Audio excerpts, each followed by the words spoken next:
Hello, everyone watching this. It's Christopher here.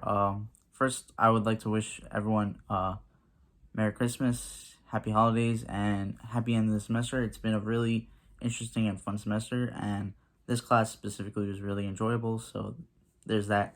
Now, for the project, the Videocast presentation, I wish to heavily focus on the St. Rose's home in Manhattan, and specifically Rose Hawthorne herself, and the history behind the St. Rose's home, including a little bit about the Rosary Hills home as well, considering I think that's the new place that they're moving to, because unfortunately the St. Rose's home is closing on March 31st.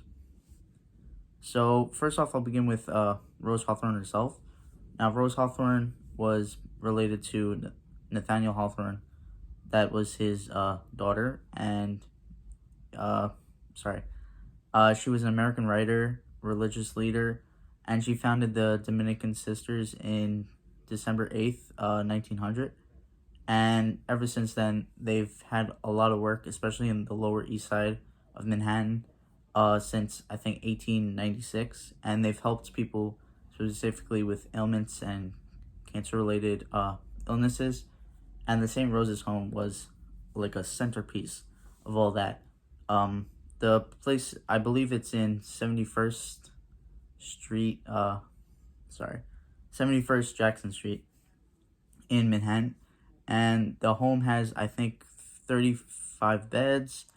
And the Dominican Sisters that were founded by Rose Hawthorne specifically work there, and they help the patients with their ailments. And it's a really nice place for people to, like, in a sense, feel at peace and be cared for by the sisters. And it's really interesting, but unfortunately the place is being closed down, and I believe it's Mother Mary Frances.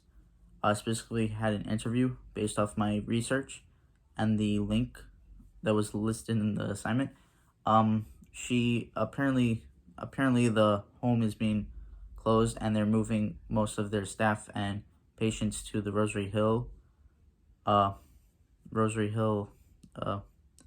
place. Sorry about that. Got a little tongue tied. They're moving there to the Rosary Hill home. That's what I meant. Sorry about that. And most of its staff is being moved there. I believe that place has 70 beds or so. And throughout the whole, like, all these years, I believe, actually, sorry, before I continue with that statement, the Rosary Hill home was, I think, purchased by Rose Hawthorne also in 1901, and I believe since 1912, Rose Hawthorne and the sisters have been in, specifically, not there, but the St. Rose's home.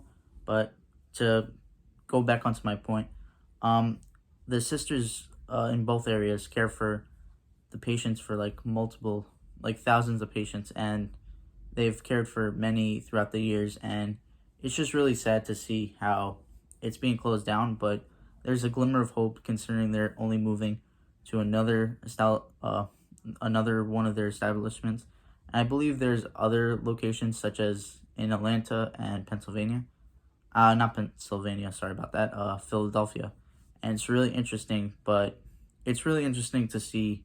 Sorry, I keep on saying that. It's really interesting to see how Nathaniel Hawthorne, his daughter, created all this. And though she was an American writer, she did definitely have a profound religious impact. And the place in Manhattan is really interesting. And I hope before it closes and before it's renovated to like the new people that will purchase it, I'm able to see it for myself. And I believe other people should too, especially before it closes, and even visit the Rosary Hill home, because I know that is also really something interesting I would like to see for myself. And it's just really interesting to see what directions literature and religious standpoints could lead to.